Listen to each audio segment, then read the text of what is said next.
Good morning students. Defence services academy के online education platform पर मैं गणेश खड़से आप सभी का हार्दिक स्वागत करता हूं। दोस्तों, स्टेप बाय स्टेप हमें हमारे पॉलिटिकल साइंस का सिलेबस कवर करना है। उसमें से सबसे इंपॉर्टेंट टॉपिक आता है प्रेसिडेंट। जी हां, राष्ट्रपति। हमारे देश के संवैधानिक प्रमुख कौन है, हमारे देश के प्रथम नागरिक कौन है, तो वो है हमारे प्रेसिडेंट, राष्ट्रपति। कैसे इनका चुनाव होता है, क्या उनके अधिकार होते हैं, ये सारी चीजें आज हमें समझनी है। सबसे पहले तो ये बात समझ लेते हैं कि हमारा देश गणराज्य है। इसका मतलब ये होता है कि हमारे देश के जो प्रथम नागरिक है, संवैधानिक प्रमुख है, इनका चुनाव होता है। वो एक सीमित समय के लिए ही देश के सर्वोच्च नागरिक बने रह सकते हैं। ठीक है, हमारे यहां पर इंग्लैंड जैसा सिस्टम नहीं है। इंग्लैंड में राजा या फिर रानी उस देश के संवैधानिक प्रमुख होते हैं और पूरे जीवन काल के लिए वो संवैधानिक प्रमुख बने रहते हैं। वहां पर जो संवैधानिक प्रमुख बनता है वो रॉयल फैमिली का ही कोई तो भी मेंबर बनता है। मतलब क्रोनोलॉजिकल ऑर्डर इस सिस्टम से वहां का संवैधानिक प्रमुख बनता है। बट भारत में वैसा सिस्टम नहीं है। हर 5 साल बाद हमारे देश के राष्ट्रपति जी का चुनाव होता है। वो चुनाव इनडायरेक्ट फॉर्म का होता है। उसको भी हम डिटेल में समझेंगे कि राष्ट्रपति का चुनाव कौन लड़ सकता है, कौन उस इलेक्शन में पार्टिसिपेट करता है, ये भी आज हमें समझना है। बट डिटेल में जाने से पहले मैं हमारे देश का सेंट्रल लेवल का, स्टेट लेवल का और लोकल लेवल का एडमिनिस्ट्रेटिव सिस्टम आपको कुछ स्लाइड्स के जरिए समझाना चाहूंगा। आइए तो शुरू करते हैं हमारी जर्नी। दोस्तों, हमारे देश में सेंट्रल अथॉरिटी जो होती है वहां पर सबसे बड़े हेड होते हैं प्रेसिडेंट। ठीक है, ये प्रेसिडेंट, अभी जब मैं बात करता हूं कि संवैधानिक प्रमुख, एडमिनिस्ट्रेटिव प्रमुख, हमारे राष्ट्रपति जी है, पूरी सत्ता उनके नाम से ही चलती है। संवैधानिक प्रमुख होने की वजह से सारे व्यवहार इन्हीं के नाम से चलते हैं। बट इनकी ये सिर्फ नाम के प्रमुख है, नाम के हेड है, नॉमिनल है। ठीक है, ये डी जोर रूलर है। बट डी फैक्टो रूलर कौन है, वास्तविक शासक कौन है, या फिर प्रेसिडेंट की सारी पावर कौन यूज करता है, तो वो करते हैं प्राइम मिनिस्टर और उनके मंत्री। ठीक है, नाम के प्रमुख भले ही प्रेसिडेंट है, बट वास्तविक सत्ता किसके हाथ में है, प्राइम मिनिस्टर और उनके मिनिस्ट्री के हाथ में है। मतलब ये जो सुझाव देंगे, ये जो कहेंगे, वो आदेश प्रेसिडेंट जी को मानना पड़ता है। ठीक है, अभी कब मानेंगे कब नहीं मानेंगे इसके भी कुछ अलग रूल्स रेगुलेशंस है। बट हम ये प्रोटोकॉल है, ये बात कही जाती है भारत में कि भारत में वास्तविक प्रमुख प्रधानमंत्री और उनका मंत्रालय है, और नाम मात्र प्रमुख कौन है, तो वो है हमारे प्रेसिडेंट। अभी इन दोनों के नीचे लोकसभा और राज्यसभा, ये 2 सदन आते हैं। हमारे देश में पार्लियामेंट्री गवर्नमेंट फॉर्म है। ठीक है, संसदीय लोकशाही है। संसदीय लोकशाही में पार्लियामेंट में हमारे 2 सदन होते हैं। एक तो होता है राज्यसभा और एक होता है लोकसभा। ठीक है, अभी राज्यसभा की मैक्सिमम स्ट्रेंथ कितनी होती है, तो 250 होती है। राज्यसभा को काउंसिल ऑफ स्टेट्स भी कहा जाता है, क्योंकि यहां पर अलग अलग राज्यों के रिप्रेजेंटेटिव्स होते हैं। ठीक है, इसको भी हम अलग चैप्टर में पढ़ेंगे। लोकसभा की बात करते हैं, इसको हाउस ऑफ पीपल कहा जाता है। यहां पर लोग जो होते हैं वो हर 5 साल बाद हमारे यहां पर एमपीज का इलेक्शन होता है, मेंबर ऑफ पार्लियामेंट, जिसको आम भाषा में हम खासदार कहते हैं। ठीक है, आप में से बहुत सारे लोग इस शब्द को जानते होंगे, खासदार। उनको ही हम लोकसभा में चुन के देते हैं। वो लोगों के रिप्रेजेंटेटिव होते हैं, इसीलिए इसको हाउस ऑफ पीपल कहा जाता है। इसकी मैक्सिमम स्ट्रेंथ कितनी होती है, 552 ये होती है इसकी मैक्सिमम स्ट्रेंथ। इसको भी हम अलग टॉपिक में कवर करेंगे। ये तो हुई सेंट्रल अथॉरिटी। देखो, ये जो प्रेसिडेंट है, प्राइम मिनिस्टर और उनके मिनिस्टर है, लोकसभा, राज्यसभा है, इन चारों घटकों को मिलाकर हमारा पार्लियामेंट बनता है। सेंट्रल अथॉरिटी की सबसे बड़ी लॉ बनाने वाली कोई बॉडी अगर होए तो ये 4 लोगों की बॉडी है। ठीक है, इन चारों लोगों को मिलाकर ही हमारा पार्लियामेंट बनता है। ठीक है, तो ये सेंटेंस जरा याद रखना। स्टेट गवर्नमेंट देखते हैं, स्टेट गवर्नमेंट में भी सेंट्रल जैसा ही सिस्टम है, जैसे वहां पर प्रेसिडेंट है वहां यहाँ पर गवर्नर है।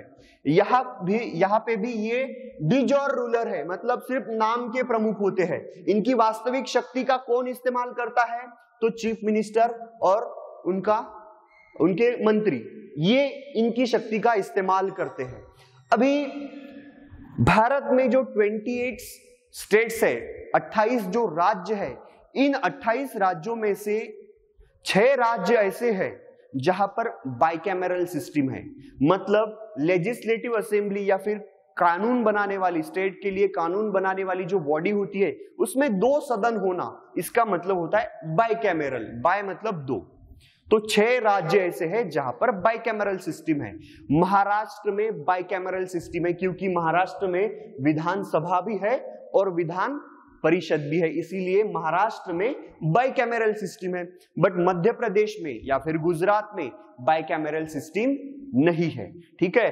तो वहां पर यूनिकैमरल सिस्टम है, वहां पर सिर्फ विधानसभा ही होती है, ठीक है।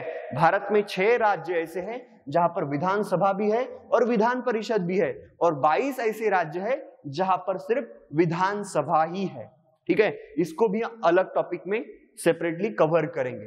अभी जैसे सेंट्रल में मैंने पार्लियामेंट इस शब्द का यूज किया था, यहां पर लेजिस्लेटिव असेंबली ये शब्द यूज किया जाता है। क्या यूज किया जाता है? Legislative assembly. लेजिस्लेटिव असेंबली में किन बॉडीज को शामिल करेंगे? तो विधानसभा, Vidhan Parishad, chief minister and his ministry और गवर्नर, ये इनको मिला के लेजिस्लेटिव असेंबली बनती है। स्टेट के लिए कानून बनाने का काम ये करते हैं और सेंट्रल के लिए कानून बनाने का काम ये बॉडी करती है। आया समझ में? अभी सेंट्रल गवर्नमेंट को समझ लिया, स्टेट गवर्नमेंट को समझ लिया, लोकल गवर्नमेंट को समझते हैं, ठीक है। लोकल गवर्नमेंट सबसे नीचे आता है। लोकल गवर्नमेंट में पंचायत हो सकती है या फिर कारपोरेशन हो सकता है, ठीक है। अगर आप गांव में रहते हैं तो वहां पर पंचायत सिस्टम रहेगा, ठीक है, और अगर आप शहर में रहते हो तो कारपोरेशन रहेगा, ठीक है। कारपोरेशन का भी पॉपुलेशन के हिसाब से अलग अलग 3 फॉर्म पड़ते हैं, ठीक है। अभी जरा इसको लोकल गवर्नमेंट को भी अलग ढंग से समझ लेते हैं, ठीक है। कारपोरेशन का मतलब होता है नगर पालिका, ठीक है। अभी देखो लोकल गवर्नमेंट में पंचायत भी है, नगर पालिका भी है। पंचायत के 3 सिस्टम होती है, डिस्ट्रिक्ट लेवल पर डिस्ट्रिक्ट पंचायत या फिर डिस्ट्रिक्ट बोर्ड, बाद में पंचायत समिति के लेवल पर जहां पर इंटरमीडिएट पंचायत कहा जाता है। हर एक तहसील में इंटरमीडिएट पंचायत होती है, और जो छोटा गांव होता है, ठीक है, पंचायत, कुछ गांव मिला के पंचायत बनती है और कुछ पंचायत मिला के हमारा पूरा डिस्ट्रिक्ट बनता है। तो ठीक है, गांव के लेवल पर विलेज पंचायत जिसको ग्राम पंचायत बोलते हैं, तहसील के लेवल पर इंटरमीडिएट पंचायत जिसको पंचायत समिति कहते हैं, और डिस्ट्रिक्ट लेवल पर डिस्ट्रिक्ट बोर्ड या फिर जिला परिषद जिसको कहते हैं। अभी अगर आप शहर में रहते हो, ठीक है, बड़ा पॉपुलेशन अगर कहीं पर है, अगर शहर में रहते हैं तो वो शहर की भी एक लोकल गवर्नमेंट बॉडी होती है, ठीक है। अगर छोटा शहर है तो नगर पंचायत, थोड़ा सा बड़ा है तो म्युनिसिपल काउंसिल, और उससे भी बड़ा है तो म्युनिसिपल कारपोरेशन। महाराष्ट्र में 22 म्युनिसिपल कारपोरेशन है, 22 म्युनिसिपल कारपोरेशन है। तो इस तरीके से ये लोकल गवर्नमेंट है। अभी राष्ट्रपति जी जो सबसे बड़े पद की बात मैंने की थी, उसको जरा डिटेल में समझेंगे। कौन इलेक्शंस लड़ सकता है प्रेसिडेंट के, क्या क्राइटेरिया है ये समझते हैं। आर्टिकल 51 से लेके 56 में क्राइटेरिया की बात की गई है कि कौन प्रेसिडेंट बन सकता है। He must be the citizen of India, Bharat का व्यक्ति होना चाहिए, मिनिमम 35 साल तो भी उसने कंप्लीट करने चाहिए, और लोकसभा का मेंबर बन सके उतनी उस व्यक्ति की पॉपुलैरिटी होनी चाहिए, पॉपुलैरिटी होनी चाहिए, ठीक है। पॉपुलैरिटी देखो, आपको मालूम होगा, हम जिनको बहुत रिस्पेक्ट से देखते हैं, डॉक्टर एपीजे अब्दुल कलाम, ठीक है, हमें मालूम है कि वो हमारे देश के राष्ट्रपति रह चुके हैं एक समय के लिए, ठीक है, बट वो बाय प्रोफेशनली साइंटिस्ट थे, ठीक है, बट उनकी प्रसिद्धि इतनी थी कि एक लोकसभा के मेंबर से भी ज्यादा पॉपुलर थे, इसीलिए वो राष्ट्रपति बन सके, ठीक है। तो ये एक क्राइटेरिया यहां पर है। He should not hold any office of profit, मतलब उस व्यक्ति ने, जो इलेक्शन लड़ रहा है प्रेसिडेंट का, उस व्यक्ति ने कोई भी लाभधारक पद या फिर सरकारी नौकरी में कोई भी लाभधारक पद उसने ग्रहण नहीं करना चाहिए। ये भी यहाँ पर प्रोटोकॉल है, ठीक है। अब इलेक्शन कैसा होता है? राष्ट्रपति जी के इलेक्शन में कौन पार्टिसिपेट करता है? कौन पार्टिसिपेट करता है? तो इलेक्टेड मेंबर ऑफ पार्लियामेंट, ठीक है। पार्लियामेंट के दो सदन है, राज्यसभा और लोकसभा, बट यहां पर जो इलेक्टेड मेंबर है वही मेंबर प्रेसिडेंट के, राष्ट्रपति जी के इलेक्शन में पार्टिसिपेट करेंगे। इलेक्टेड, नॉमिनेटेड, जो नाम निर्देशित हुए हैं वो नहीं करेंगे, क्योंकि हमें मालूम है लोकसभा में 2 व्यक्ति नॉमिनेटेड करते हैं प्रेसिडेंट, और राज्यसभा में 12 व्यक्तियों को नॉमिनेट करते हैं, तो वो 14 लोग जो रहेंगे वो इलेक्शन में पार्टिसिपेट नहीं करेंगे प्रेसिडेंट के, ठीक है। इलेक्टेड मेंबर कहा गया है। Member of state legislative assembly, ठीक है। स्टेट लेजिस्लेटिव असेंबली मतलब विधानसभा के जितने भी इलेक्टेड मेंबर्स है, ठीक है, यूनियन टेरिटरीज या फिर, ठीक है, दिल्ली और पुदुचेरी ये यूनियन टेरिटरीज, और बाकी के जो स्टेट्स है भारत के, वहां के विधानसभा के इलेक्टेड मेंबर ये भी राष्ट्रपति जी के इलेक्शन में पार्टिसिपेट करते हैं, ठीक है। हमारे भारत में 9 कुल मिला के 9 यूनियन टेरिटरीज है, बट सारे यूनियन टेरिटरीज की इलेक्टेड मेंबर यहां पर इलेक्शन में पार्टिसिपेट नहीं करेंगे। सिर्फ कौन से 2 यूनियन टेरिटरी के मेंबर पार्टिसिपेट करेंगे? तो वह दिल्ली और पुदुचेरी, ठीक है। तो ये है इलेक्शन के पार्टिसिपेशन, ठीक है। हमें मालूम है रामनाथ कोविंद ये जो है हमारे भारत के 14वें और करंट प्रेसिडेंट ऑफ इंडिया है, ठीक है। हमारे अब के राष्ट्रपति कौन है? रामनाथ कोविंद, ठीक है। कौन से नंबर के हैं? तो 14th नंबर के हैं। दोस्तों, कौन लोग प्रेसिडेंट के इलेक्शन में पार्टिसिपेट नहीं कर सकते? जैसे कि मैंने आपको आइडिया दे दिया था, तो नॉमिनेटेड मेंबर ऑफ लोकसभा 2 लोग होते, कौन होते वो मैं आपको बताऊंगा। राज्यसभा 12 लोग नॉमिनेटेड होते हैं, तो वो भी पार्टिसिपेट नहीं करते हैं, वो भी मैं आपको राज्यसभा के टॉपिक में पढ़ाऊंगा। Nominated member of state legislative assembly, राज्य में जितने भी स्टेट्स में जितनी भी लेजिस्लेटिव असेंबली है वहां पर जितने भी नॉमिनेटेड मेंबर है वो भी राष्ट्रपति जी के इलेक्शन में पार्टिसिपेट नहीं करेंगे। Members of legislative council both elected and nominated, जिला परिषद आपको मालूम होगा महाराष्ट्र में विधान परिषद है जिसको लेजिस्लेटिव काउंसिल कहा जाता है, तो वहां के भी इलेक्टेड और नॉमिनेटेड दोनों मेंबर जो होते हैं वो प्रेसिडेंट के इलेक्शन में पार्टिसिपेट नहीं करते। Nominated members of union territories Delhi and Puducherry, ठीक है, या फिर पौंडीचेरी, यहाँ के जो नॉमिनेटेड मेंबर है वो भी इलेक्शन में पार्टिसिपेट नहीं कर सकते, ठीक है। सिर्फ इलेक्टेड मेंबर पार्टिसिपेट करेंगे, जिनको चुनाव के जरिए हमने चुन के दिया है वो मेंबर पार्टिसिपेट करेंगे।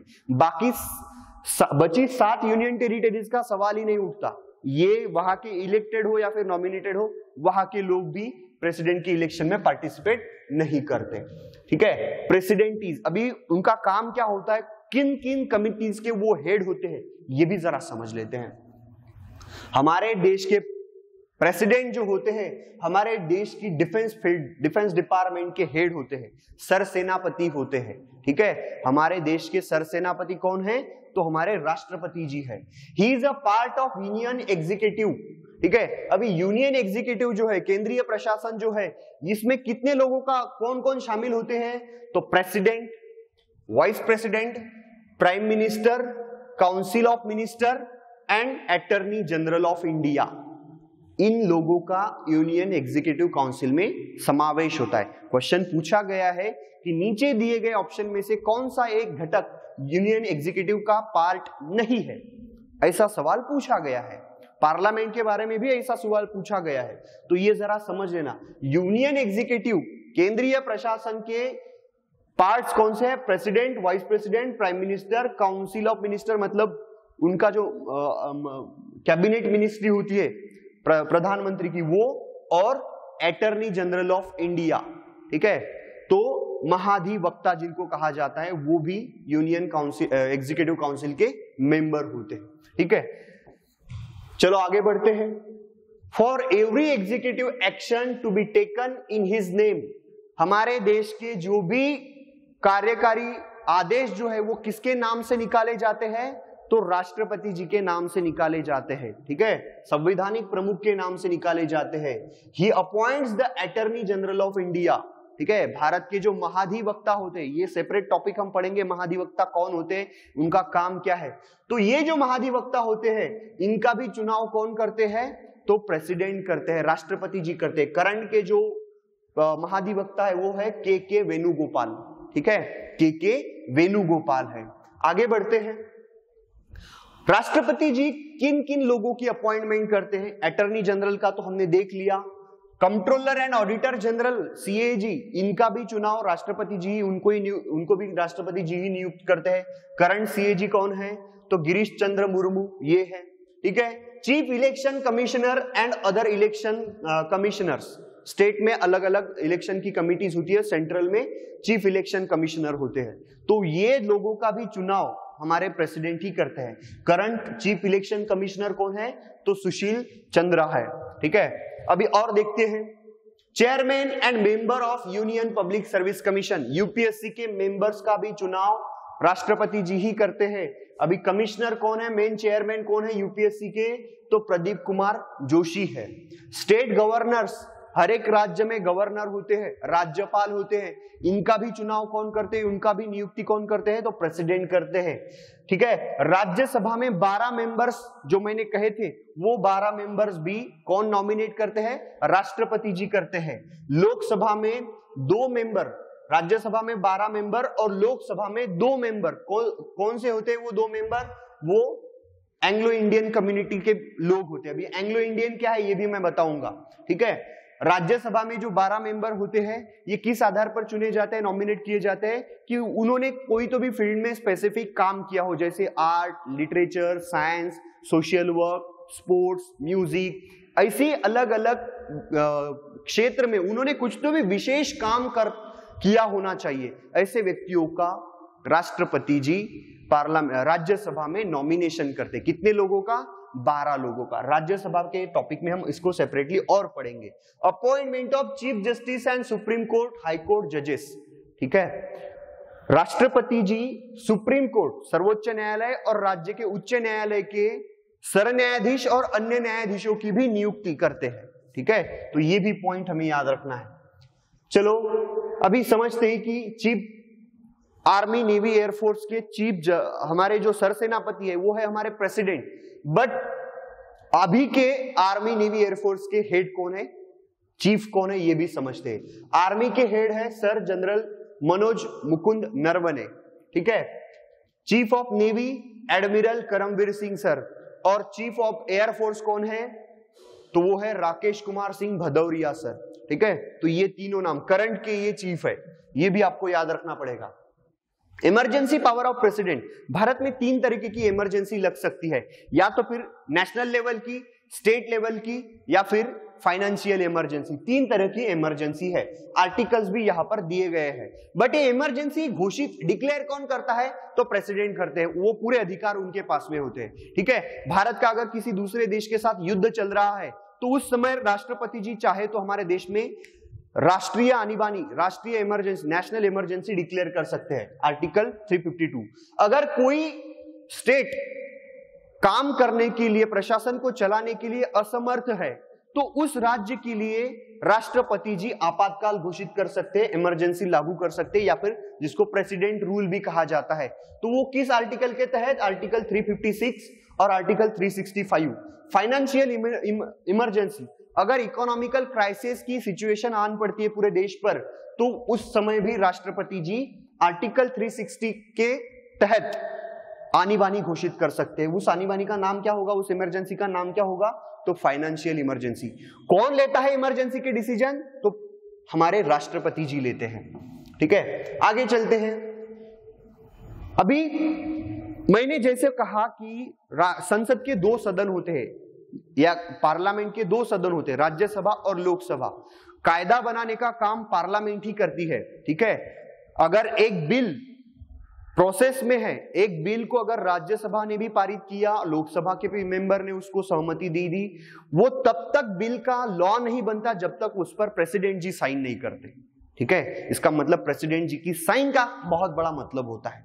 बट क्या हर एक बिल जो राज्यसभा में और लोकसभा में दोनों सदनों में जो पास हुआ है, एग्री हुआ है, वो हर एक बिल जब राष्ट्रपति जी के पास साइन के लिए आता है तो राष्ट्रपति जी को उस पर साइन करना अनिवार्य होता है क्या, कंपलसरी होता है क्या, या फिर वो उसको ठुकरा कर दे सकते हैं, या फिर उसके ऊपर रोक सकते हैं, रोक लगा सकते हैं, या फिर ऐसा भी कह सकते हैं कि नहीं मैं नहीं दूंगा साइन, ऐसा भी क्या कर सकते हैं? तो जी हां, इसी को राष्ट्रपति महोदय की वेटो पावर कहा जाता है। क्या कहा जाता है? Veto power. ठीक है, it is on the president of India to either reject the bill, return the bill or withhold his assent to the bill. The choice of president over the bill is called veto power. क्या कहा जाता है उसको? Veto power. इसको नकाराधिकार भी कहा जाता है। अभी वेटो पावर के भी 3 फॉर्म होते हैं, इसको मैं आपको थोड़ी देर बाद समझाऊंगा या फिर नेक्स्ट लेक्चर में समझाऊंगा जब हम क्वेश्चंस डिस्कस करेंगे। वेटो पावर 3 प्रकार की होती है, एब्सोल्यूट वेटो, सस्पेंसिव वेटो और पॉकेट वेटो।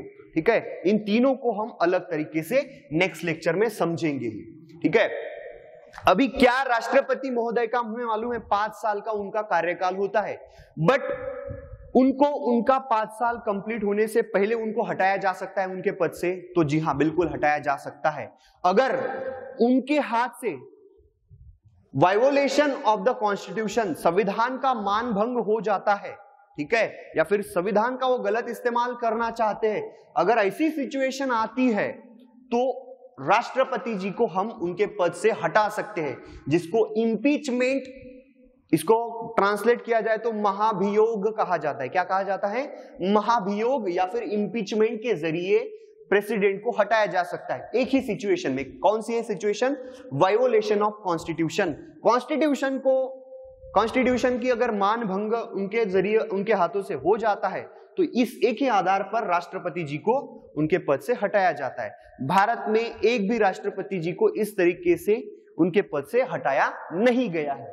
ठीक है, अभी समझते हैं कि can president office be vacant, उनकी कुर्सी कभी खाली रह सकती है क्या कुर्सी? तो ये भी जरा समझते हैं। जी हां, रह सकती है। कब? जब भारत, उनका जब 5 साल का कार्यकाल समाप्त हो जाता है तब।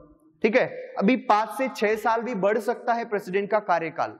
किस सिचुएशन में? समझो भारत में इमरजेंसी लागू है, उस सिचुएशन में ही 1 साल के लिए उनका कार्यकाल बढ़ा कर दिया जा सकता है, बट उनका नॉर्मली कार्यकाल कितना है? तो वो होता है 5 साल का। ठीक है, 5 साल बाद वो वैकेंट हो सकती है कुर्सी। इफ प्रेसिडेंट रिसाइन, अगर उन्होंने अपनी पद का इस्तीफा दे दिया है, राजीनामा दे दिया है, रिजाइन कर दिया है, तो उस सिचुएशन में भी कुर्सी खाली हो सकती है। राष्ट्रपति जी अपनी रिजाइन किसके हाथ में देते हैं? तो वाइस प्रेसिडेंट के हाथ में देते हैं। अगर इस सिचुएशन में समझो, और भी देखते हैं, ठीक है, कि समझो पद पर रहते हैं, राष्ट्रपति जी अपनी पद पर है, कार्यकाल चल रहा है, अगर उनकी मृत्यु हो जाती है तो इस सिचुएशन में भी उनकी कुर्सी खाली हो सकती है। अभी कार्यकाल समाप्त नहीं हुआ है, बट नेचुरल डेथ आ गई है, या सरकमस्टेंसेस ऐसे है कि उनकी, वो बीमार है, वो आ ही नहीं सकते, तो इस सिचुएशन में प्रेसिडेंट की जिम्मेदारी कौन संभालेगा? तो उपराष्ट्रपति संभालेंगे। अगर उपराष्ट्रपति जी भी छुट्टी पर है, उनकी भी तबीयत खराब है, तो इस सिचुएशन में राष्ट्रपति जी का काम कौन संभालेगा? तो सर्वोच्च न्यायालय के सरन्यायाधीश। अगर राष्ट्रपति नहीं है तो उपराष्ट्रपति, उपराष्ट्रपति भी नहीं है तो सर्वोच्च न्यायालय के चीफ जस्टिस, सरन्यायाधीश, इस तरीके से काम कर सकते हैं। अभी उनको हटाया जा सकता है।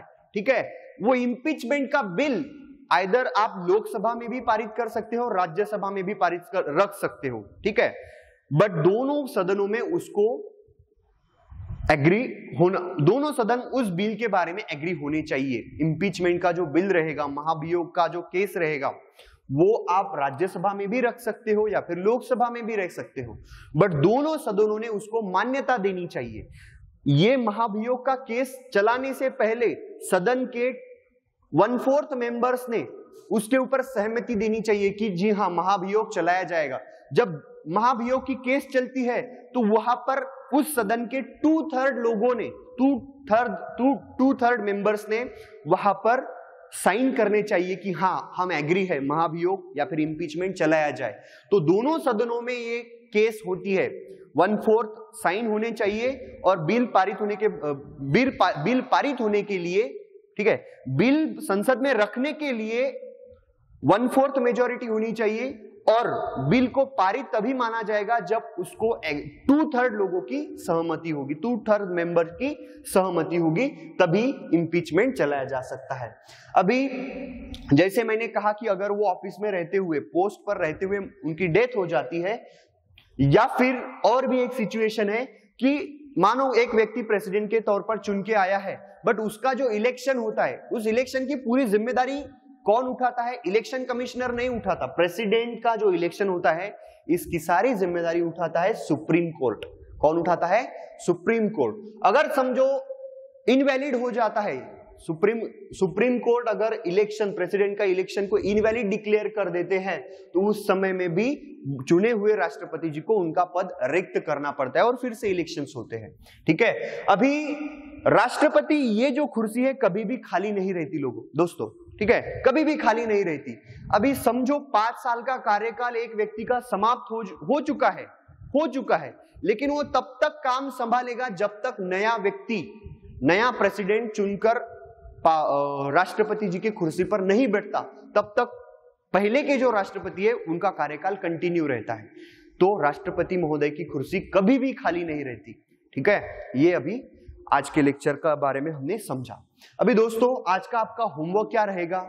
राष्ट्रपति जी के बारे में पूरी जानकारी तो हमने ले ली है, बट उनका पॉकेट वेटो, इसको आप जरा समझने की कोशिश करो। 3 तरह के पॉकेट वेटो होते हैं, ठीक है, इसके बारे में थोड़ी सी जानकारी कलेक्ट करने की कोशिश करो। और हमारे सबसे रिस्पेक्टफुल प्रेसिडेंट, जी हाँ, एपीजे अब्दुल कलाम, इनके बारे में कोई तो भी 5 सेंटेंस लिखने की कोशिश करो। आपके पास गूगल है, मोबाइल भी अवेलेबल है, इंटरनेट भी अवेलेबल है। 5 इंफॉर्मेशन वाले सेंटेंस उनके बारे में लिखने की कोशिश करो। ठीक है, चलो तो मिलते हैं नेक्स्ट लेक्चर में। Thank you.